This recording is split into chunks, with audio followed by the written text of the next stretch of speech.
Good afternoon, and welcome to another Fireside chat here in Elora.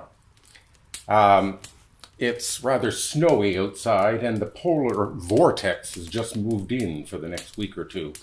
So it's nice to be sitting by the fire. Hope you can feel the warmth through the visuals of the video. Today I'm going to share with you an interpretive insight into two very small pieces.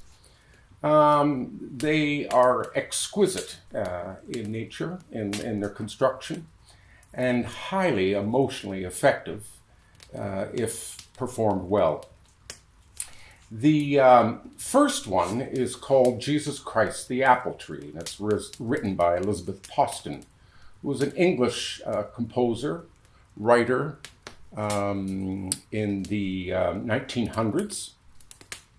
The texts that she drew from are words that are compiled from divine hymns or spiritual songs, and it was compiled by a Joshua Smith in the States in 1784. The text is remarkable.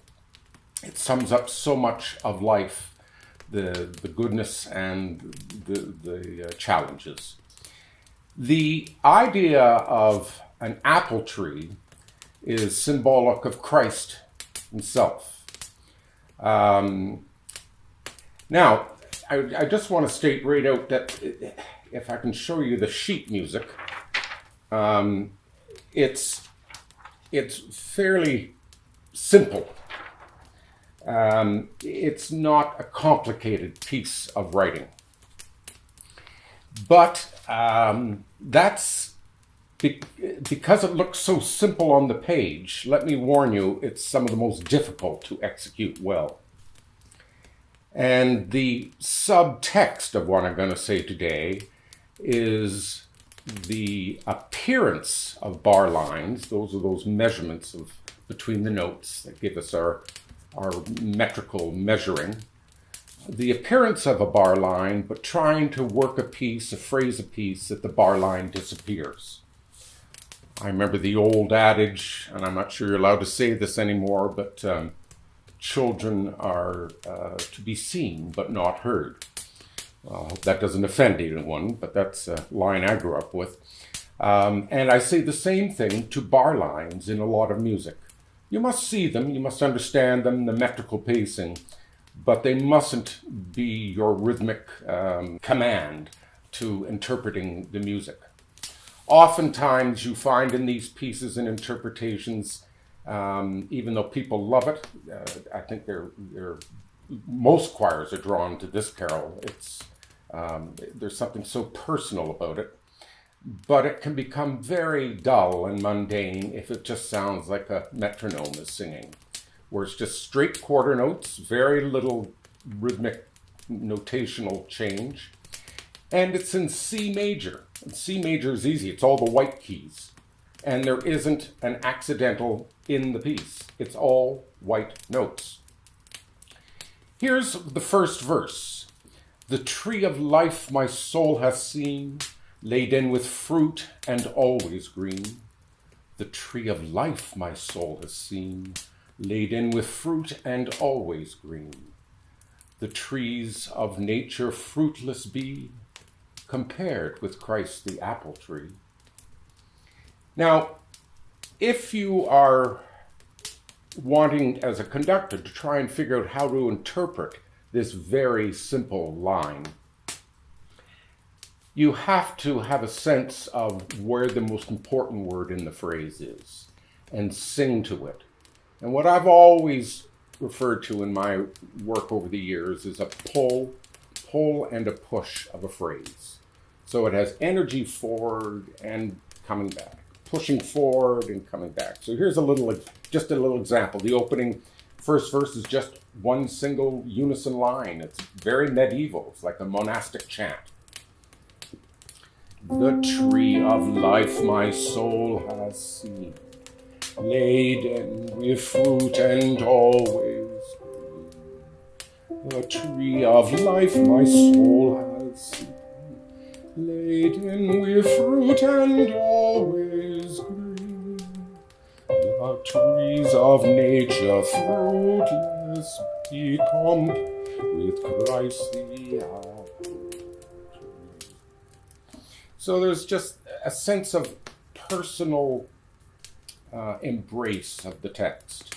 The second verse are just all the women, sopranos and altos, in 4 parts. His beauty doth all things excel. By faith I know, but ne'er can tell. His beauty doth all things excel. By faith I know, but ne'er can tell the glory which I now can see in Jesus Christ the apple tree. That's the way I would read it. As an interpreter, that's what I try and do vocally. His beauty doth all things excel. By faith I know, but ne'er can. His beauty doth all things excel. By faith I know, but ne'er can tell the glory which I now can see in Jesus Christ the apple tree. And it's almost like the angels in heaven. It's very beautiful, and if it has that emotion to the sing, it comes right off the page. Then the men come in for the text. For happiness I long have sought, and pleasure dearly I have bought. For happiness I long have sought, and pleasure dearly I have bought. I missed of all, but now I see 'tis found in Christ the apple tree. For happiness I long have sought, and pleasure dearly I have bought. For happiness I long have sought, and pleasure dearly I have bought. I missed of all, but now I see 'tis found in Christ the apple.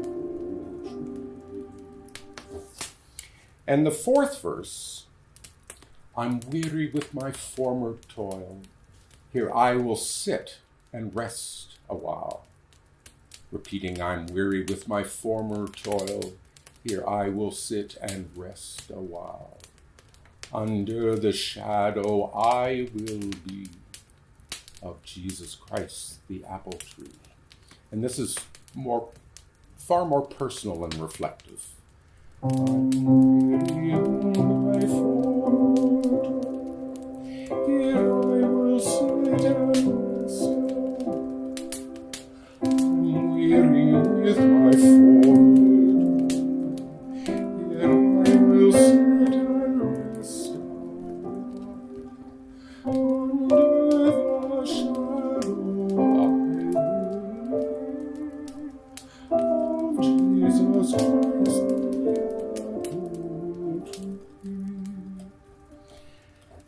In the original, there are 2 more verses. There are actually 7 verses in the whole song. But Elizabeth Poston only incorporates the 5. The first 4 and the last verse. And the last verse is, this fruit doth make my soul to thrive. It keeps my dying faith alive. This fruit doth make my soul to thrive. It keeps my dying faith alive, which makes my soul in haste to be with Jesus Christ, the apple tree. It's very positive, and it goes back to that unison line. So it has to have a little vim and life to it. This fruit doth make my soul to thrive.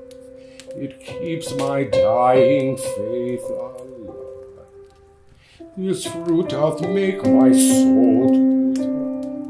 It keeps my dying faith alive, which makes my soul in haste to be with Jesus Christ, the apple tree.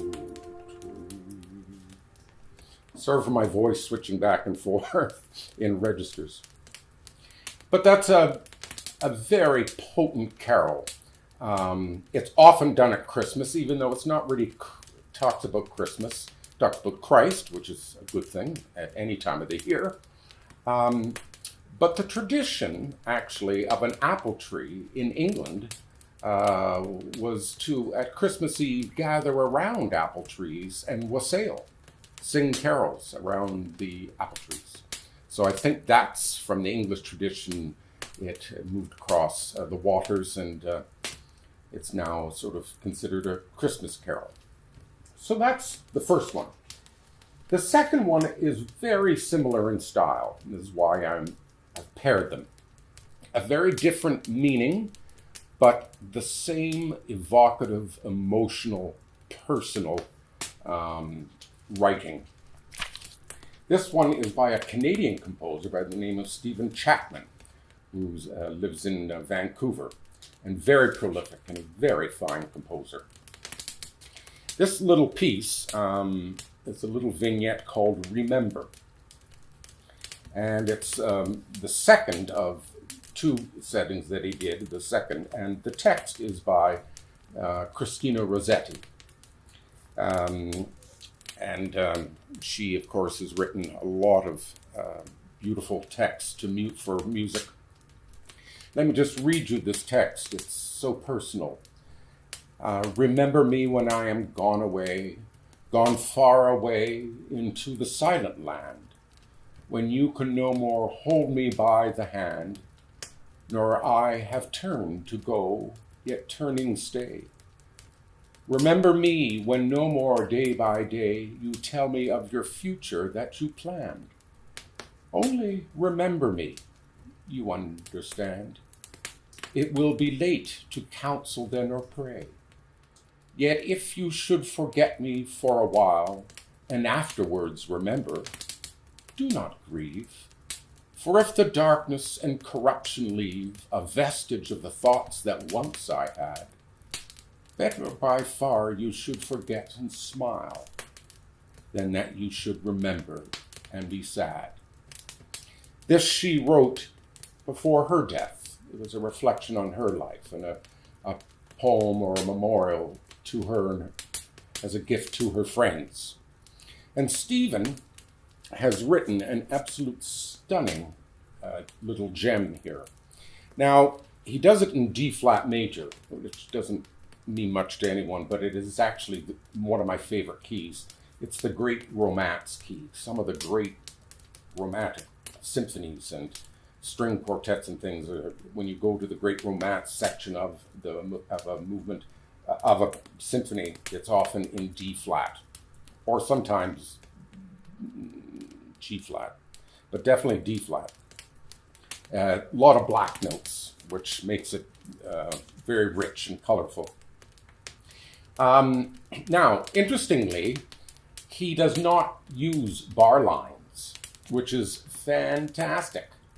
All he does is he writes a phrase, puts rests in, writes the next text phrase, rests in, writes the next text phrase. He's almost signaling to a conductor and a choir how you should go about interpreting this piece. Again, a lot of straight up and down black notes, and it's very syllabic, no very long melismas on one vowel. So it is sung as a recitation or a reciting of something personal, like a poem. So I'll give you a little bit of it. Remember me when I am gone far away into the silent land,